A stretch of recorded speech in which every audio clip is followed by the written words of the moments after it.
Good morning everyone. जल में घुलनशील विटामिनों की कड़ी में आज हम पढ़ेंगे फॉलिक अम्ल के बारे में। और फॉलिक अम्ल जो कि एक बहुत महत्वपूर्ण विटामिन है और हमारे जीवन में यह बहुत अधिक महत्ता रखता है और इसे पर्याप्त मात्रा में प्रतिदिन आहार में लेना अत्यधिक आवश्यक है। आइए हम जानते हैं फॉलिक एसिड के बारे में कि यह हमारे शरीर में क्या क्या काम करता है और कितनी मात्रा में इसे हमें लेना चाहिए, इसकी प्राप्ति के स्रोत कौन कौन से हैं और इसकी कमी का हमारे शरीर पर या स्वास्थ्य पर क्या प्रभाव पड़ता है। सबसे पहले 1931 में एक वैज्ञानिक थी जिसका नाम था लूसी विल्स। वैज्ञानिक का नाम था लूसी विल्स। इन्होंने मुंबई में जो प्रेग्नेंट वुमेन थी उनमें पाया कि उन्हें न्यूट्रिशनल मेगालोब्लास्टिक एनीमिया नामक बीमारी थी। मेगालोब्लास्टिक एनीमिया आपको पता है, रक्ताल्पता होती है। और मेगालोब्लास्टिक एनीमिया ऐसा एनीमिया है जिसमें रक्त में जो लाल रक्त कणिकाएं होती हैं उनकी जो साइज होती है या उनका जो आकार होता है वह सामान्य से बड़ा होता है। और जब लाल रक्त कणिकाएं हमारी अस्थि मज्जा में निर्मित होती हैं तो पहले ये आकार में बड़ी होती हैं और इनमें केंद्रक उपस्थित होता है, लेकिन जैसे जैसे यह मैच्योर होती जाती हैं ये आकार में छोटी हो जाती हैं और इनमें से केंद्रक गायब हो जाता है और हीमोग्लोबिन का निर्माण इसमें हो जाता है। तो यह प्रक्रिया जो है वह आरबीसी के मैच्योर होने की प्रक्रिया है। लेकिन जब फॉलिक एसिड की कमी होती है तो जो इमेच्योर कोशिकाएं हैं, आरबीसीज हैं, वो रक्त में आ जाती है। उनके परिपक्वन की या मैच्योर होने की प्रक्रिया नहीं हो पाती और ये जो इमेच्योर या अपरिपक्व बड़ी लाल रक्त कणिकाएं हैं, आकार में बड़ी लाल रक्त कणिकाएं हैं, वे रक्त परिसंचरण में आ जाती हैं। इसलिए इसे नाम दिया गया मेगालोब्लास्टिक एनीमिया। तो वे इन्होंने जो लुइस विल्स है उन्होंने देखा मुंबई में जो प्रेग्नेंट वुमेन थी जिनको कि मेगालोब्लास्टिक एनीमिया था, उन्हें जब यीस्ट दिया गया तो यह मेगालोब्लास्टिक एनीमिया जो था उनका वह ठीक हो गया। इसलिए उन्होंने इस फैक्टर को नाम दिया, क्योंकि सबसे पहले विल्स वैज्ञानिक ने देखा था, इसलिए इस विटामिन का नाम ही विल्स फैक्टर रख दिया गया। उसके बाद में 1941 में, किसमें 1941 में एक और वैज्ञानिक और उनके साथियों ने, वैज्ञानिक का नाम था मिशेल, और उनके साथियों ने ग्रीन लीफी वेजिटेबल से एक विटामिन को एक्सट्रैक्ट किया और उसका नाम रखा उन्होंने फॉलिक एसिड। यानी फॉलिक एसिड की जो खोज हुई थी वह हुई थी 1931 में और विल्स नामक वैज्ञानिक ने इसे खोजा था और उन्होंने इसका नाम दिया विल्स फैक्टर। लेकिन 1941 में मिशेल और उनके सहयोगियों ने इसे ग्रीन लीफी वेजिटेबल से प्राप्त किया और इसको नाम दिया फॉलिक एसिड, क्योंकि यह ग्रीन लीफी वेजिटेबल से उन्हें प्राप्त हुआ था। जो फॉलिक एसिड है वह टेराइल ग्लूटामिक एसिड का जेनेरिक नाम है। मैं वापस बोल रही हूँ, टेराइल ग्लूटामिक एसिड इसकी एक प्रकार का रासायनिक संरचना है जिसमें ये समूह पाया जाता है। टेराइल ग्लूटामिक एसिड को PGA भी शॉर्ट में कहा जाता है। तो ऐसे जितने भी कंपाउंड जिनमें टेराइल ग्लूटामिक एसिड उपस्थित होता है या इसके संबंधित या समान गतिविधियां होती हैं, उन सभी को सामान्य रूप से या सम्मिलित रूप से फॉलिक एसिड या फोलेट कहा जाता है। तो फॉलिक एसिड या फोलेट किसी एक ही कंपाउंड का नाम नहीं है, बल्कि यह ग्रुप ऑफ कंपाउंड है जिसमें टेराइल ग्लूटामिक एसिड उपस्थित होता है या ऐसे कंपाउंड उपस्थित होते हैं जिनकी एक्टिविटी PGA यानी टेराइल ग्लूटामिक एसिड से मिली जुली होती है। अब हम जानते हैं इसके कार्यों के बारे में विस्तार से। तो इसका एक जो मुख्य कार्य है फोलेट का, वह है कि यह कोशिकाओं के विभाजन और वृद्धि में कार्य करता है, यानी यह कोशिकीय विभाजन के लिए और कोशिका की वृद्धि के लिए बहुत अधिक महत्वपूर्ण है। किस प्रकार से यह महत्वपूर्ण है? तो सबसे पहले तो हम जानते हैं कि यह हमारे शरीर में किस रूप में कार्य करता है।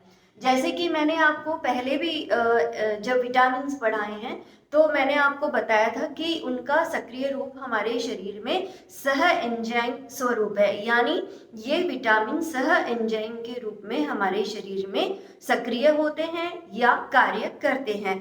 तो फॉलिक एसिड जो है या फोलेट जो है वह भी सह एंजाइम के रूप में हमारे शरीर में सक्रिय होता है या कार्य करता है। और इसका जो सह एंजाइम स्वरूप है वह है टेट्रा हाइड्रोफोलेट। इसके सक्रिय सह एंजाइम स्वरूप को कहा जाता है टेट्रा हाइड्रोफोलेट। नाम याद रखिएगा, फिर से बोल रही हूँ, टेट्रा हाइड्रोफोलेट जो है वह फॉलिक अम्ल का सक्रिय सह एंजाइम स्वरूप है, यानी यह हमारे शरीर में टेट्रा हाइड्रोफोलेट के रूप में कार्य करता है। अब क्या कार्य करता है यह हम जानते हैं। ये मैं पहले आपको बता चुकी हूँ कि इसके इन जनरल या एक बड़े रूप में कहा जा सकता है कि यह कोशिका के विभाजन और वृद्धि में सहायक है। और कोशिका विभाजन और वृद्धि के लिए कई प्रकार की जो कंपाउंड्स हैं उनकी आवश्यकता होती है और उसी के द्वारा उन्हीं कंपाउंड्स के निर्माण में सहयोग करने के लिए या उन क्रियाओं में यह कई प्रकार से सहयोग करता है जिससे कि कोशिकाओं का विभाजन होता है तथा उनकी वृद्धि होती है। मुख्य रूप से यह एक कार्बन इकाई का स्थानांतरण एक कंपाउंड से दूसरे कंपाउंड तक करता है। और एक कार्बन इकाई का एक एग्जाम्पल हम ले लें CH3 या जिसे कि कहा जाता है मिथाइल समूह, यानी यह मिथाइल समूह के एक कंपाउंड से दूसरे कंपाउंड में स्थानांतरण के लिए सहयोग करता है या स्थानांतरण के लिए काम में आता है। और यह जो मिथाइल समूह का स्थानांतरण है उससे कई प्रकार के आवश्यक कंपाउंड्स या यौगिक हमारे शरीर में बनते हैं जो कि कोशिका विभाजन के काम में आते हैं या कोशिका की वृद्धि के काम में आते हैं। इनमें कुछ एग्जाम्पल मैं आपको देती हूँ, जैसे कि यह होमोसिस्टीन से मीथियोनिन के निर्माण में सहायक है। मीथियोनिन जो है वह एक प्रकार का अमीनो अम्ल है और प्रोटीन क्योंकि कोशिका की संरचना के काम में आते हैं, कोशिका की संरचना का विभिन्न अंग है, इसलिए यह इनडायरेक्टली कोशिका के वृद्धि में काम में आता है। कैसे आता है? यह हीमोसिस्टीन नामक कंपाउंड से मीथियोनिन का निर्माण करता है। इसके अलावा इसका एक और महत्वपूर्ण कार्य है, वह है कि यह लाल रक्त कणिकाओं में हीमोग्लोबिन का जो हीम समूह है, हीमोग्लोबिन में एक प्रोस्थेटिक ग्रुप है जो कि हीम ग्रुप है और एक प्रोटीन ग्रुप है जो कि ग्लोबिन है। तो जो प्रोस्थेटिक ग्रुप है यानी जो हीम पार्ट है उसके निर्माण के लिए फॉलिक अम्ल काम में आता है। यदि फॉलिक अम्ल की कमी होगी, जैसा कि मैंने आपको आरंभ में बताया था कि अगर फॉलिक अम्ल की हमारे शरीर में कमी होती है तो हमारे शरीर में रक्त कणिकाओं में जो हीमोग्लोबिन उपस्थित होता है उसकी संरचना या उसके निर्माण नहीं हो पाएगा और ये जो रक्त कणिकाएं फॉलिक अम्ल की कमी से जो बनती हैं उनमें हीमोग्लोबिन उपस्थित नहीं होता है। इसके अलावा यह प्यूरिन व पिरिमिडीन के निर्माण में भी काम में आता है। प्यूरिन और पिरिमिडीन्स क्या हैं? अगर आपने बायोकेमिस्ट्री में न्यूक्लिक अम्ल पढ़ लिए हैं तो आपने डीएनए और आरएनए की संरचना के बारे में पढ़ लिया होगा, और अगर नहीं पढ़ा है तो विस्तार से आप इसकी जानकारी लेंगे जब आप न्यूक्लिक एसिड्स के बारे में पढ़ेंगे। तो डीएनए आरएनए के बारे में आपको पता है, आपने सुन रखा है कि डीएनए आरएनए जो है वो हमारे शरीर में आनुवांशिक गुणों को एक स्थान से दूसरे स्थानांतरक दूसरे पीढ़ी तक ले जाने में मदद करते हैं। इसके अलावा इन्हीं के द्वारा हमारी जो कोशिकाएं हैं उनका विभाजन होता है, जिसे कि समसूत्रीय विभाजन कह लो या अर्धसूत्रीय विभाजन कह लो।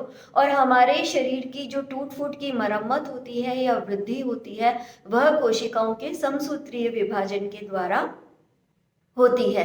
तो ये जो विभाजन है वह आरएनए और डीएनए के द्वारा ही नियंत्रित होता है या निर्धारित होता है। और आरएनए और डीएनए की संरचना का जो भाग होते हैं उनमें उनका एक भाग होता है क्षारीय बेस होते हैं या क्षारीय कंपाउंड होते हैं, जो कि प्यूरीन दो प्रकार के होते हैं, प्यूरीन्स और पायरिमिडीन्स। ये जो प्यूरीन्स और पायरिमिडीन्स है ये डीएनए और आरएनए बनाते हैं और इनके निर्माण के लिए फॉलिक अम्ल की आवश्यकता होती है। इसलिए अब आपको मेरे ख्याल से अच्छी तरह से समझ में आ गया होगा कि फॉलिक एसिड कोशिका के विभाजन और वृद्धि में किस प्रकार से काम में आते हैं, क्योंकि यह आरएनए और डीएनए में उपस्थित जो बेसिस हैं प्यूरीन्स और पायरिमिडीन्स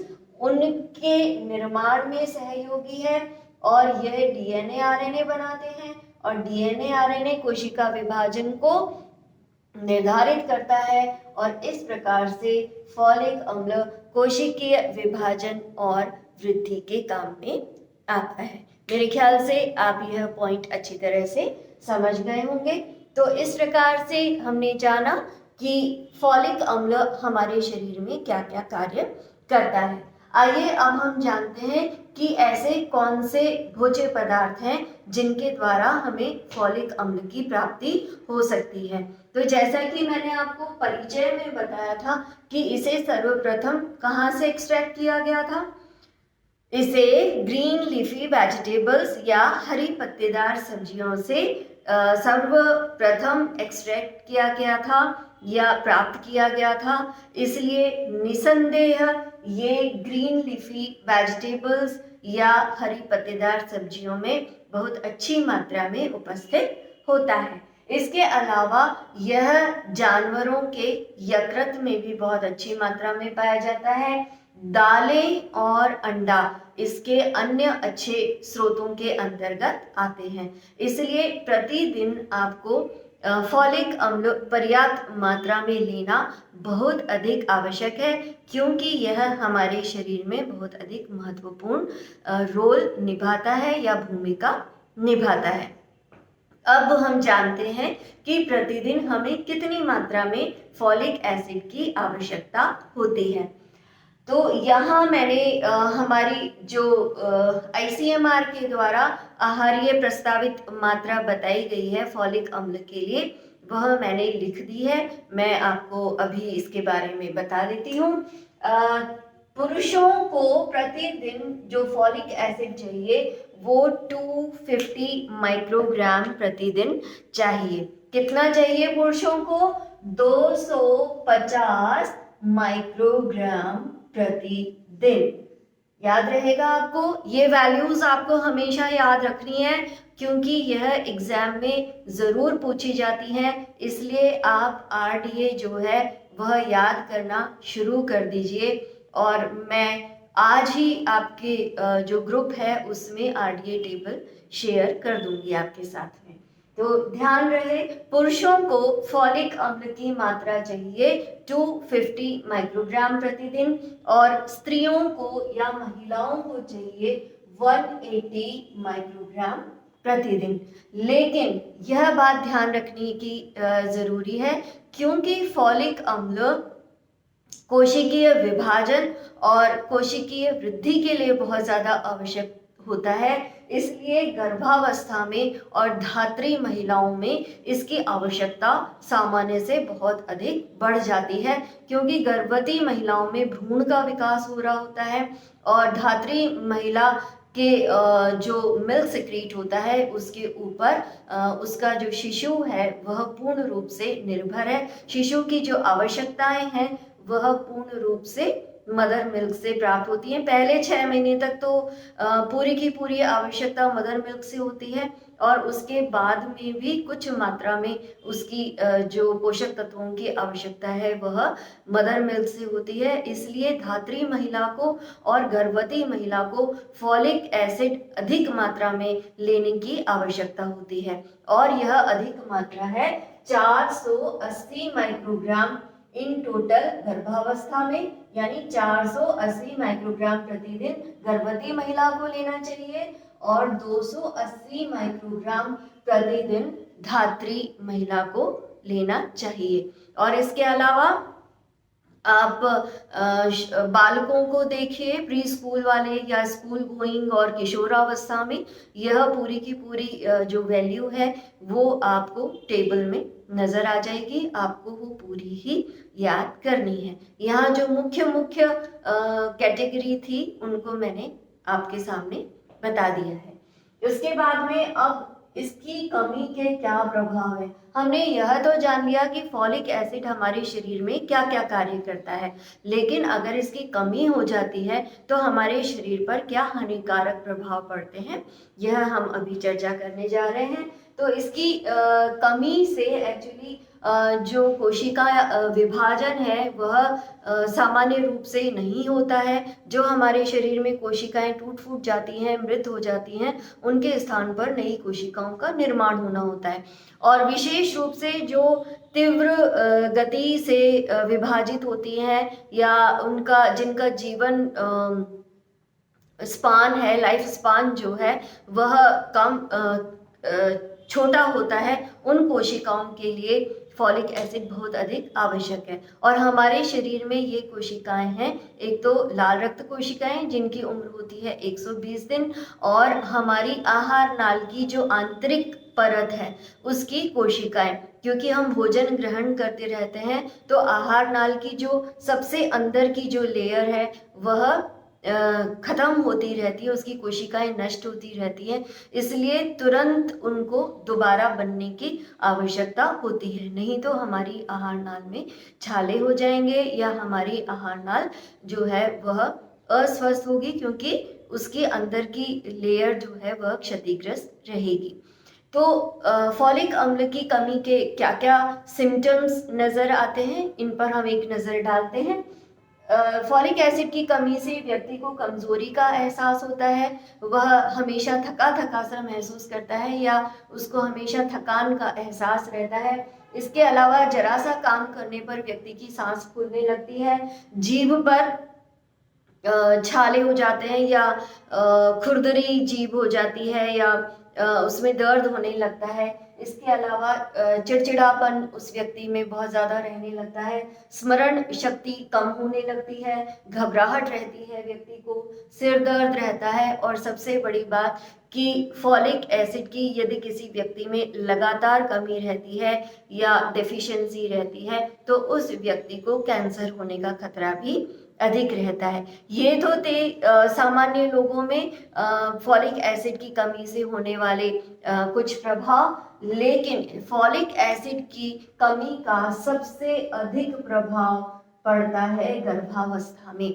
गर्भवती महिला को फॉलिक अम्ल की पर्याप्त मात्रा लेनी अत्यधिक आवश्यक है, बहुत बहुत बहुत ज़रूरी है, क्योंकि फॉलिक एसिड की कमी से जो भ्रूण है उसके विकास में बहुत रुकावट उत्पन्न होती है या भ्रूण का जो विकास है वह सही तरीके से नहीं हो पाता और कई जन्मजात विकृतियां उस भ्रूण में आ जाती हैं। तो या तो वह सरवाइव ही नहीं करता, महिला का या तो गर्भपात हो जाता है, या अगर बर्थ भी होता है बच्चे का तो या तो स्टिल बर्थ हो सकता है यानी मरा हुआ बच्चा पैदा हो सकता है, या कई गंभीर विकृतियों के साथ में वह बच्चा पैदा हो सकता है। ये गंभीर विकृतियां क्या हो सकती हैं यह मैं आपको बताती हूँ। भ्रूण के सामान्य विकास के लिए जैसा कि मैंने आपको बताया फॉलिक अम्ल की आवश्यकता होती है और इसकी कमी से जो न्यूरल ट्यूब होती है भ्रूण की वह बंद नहीं हो पाती है, जो कि 28 दिन में यानी कंसेप्शन के 28 दिन में इस न्यूरल ट्यूब को बंद होना होता है और 28 दिन में तो महिला को पता लगता है कई बार कि वह गर्भवती है।